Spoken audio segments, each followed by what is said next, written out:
There's a clock ticking right now that almost nobody is paying attention to. It's not a stock market clock. It's not an election clock.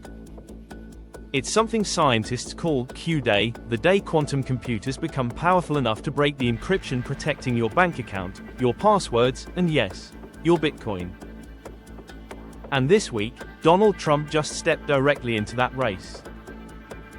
So today we're breaking down exactly what's happening, why crypto markets are suddenly nervous, and what this actually means for your money. Let's get into it.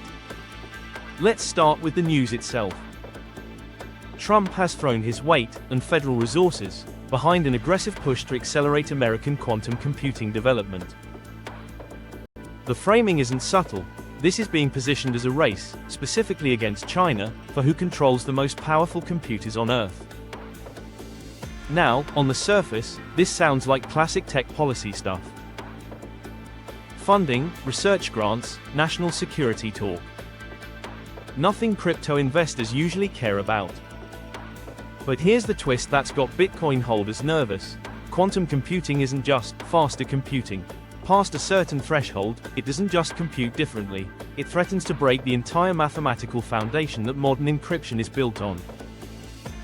And that foundation is also what protects every single cryptocurrency wallet on Earth. Okay, let's slow down and explain Q-Day properly, because most coverage on this either oversimplifies it or makes it sound like science fiction. Today's encryption, the stuff protecting your email, your bank, and crypto wallets, relies on math problems that are essentially impossible for normal computers to solve in a reasonable time. We're talking problems that would take a regular computer longer than the age of the universe to crack. Quantum computers work differently. Instead of processing information as simple ones and zeros, they use qubits, which can exist in multiple states simultaneously. For certain types of math problems, specifically the ones encryption relies on, a sufficiently powerful quantum computer could theoretically solve them in hours or days instead of trillions of years. Q-Day is the nickname researchers use for the hypothetical moment when a quantum computer becomes powerful enough to actually break this encryption in the real world, not in theory, but in practice. Right now, we're not there yet.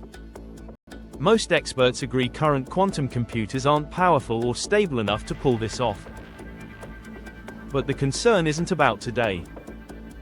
It's about tomorrow, and how fast tomorrow is approaching. Here's where it gets specific to crypto, and why this story is different from your bank password could get hacked. Cryptocurrencies like Bitcoin and Ethereum rely on something called public key cryptography. Your wallet has a public address, which is visible to everyone, and a private key, which is the secret that actually controls your funds.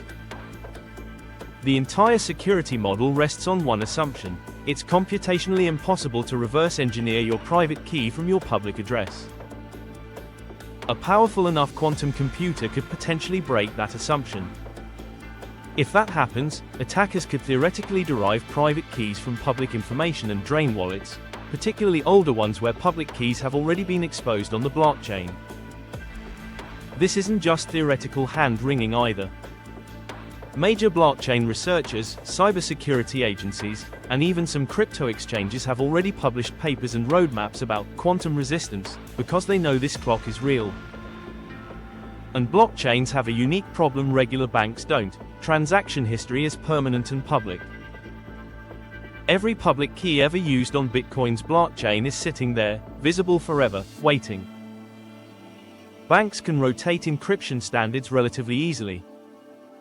You can't rewrite Bitcoin's blockchain history. So why does a US government quantum initiative specifically move the needle on this conversation? A few reasons. First, funding accelerates timelines. When governments treat something as a national security race rather than an academic curiosity, progress tends to speed up dramatically. Think of how fast vaccine development moved during the pandemic once it became a national priority. Second, this isn't happening in isolation. China, the US, and other major powers are all pouring resources into quantum research. Once one major government formally frames it as a race, others respond in kind. That competitive pressure tends to compress timelines that experts previously measured in decades into something that could arrive much sooner. Third, and this is the part crypto markets are reacting to, increased attention on quantum computing puts a spotlight on quantum vulnerability across all digital systems, crypto included.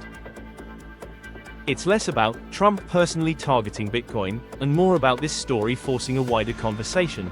How prepared is critical infrastructure, financial systems, crypto, government data, for a future where today's encryption doesn't hold?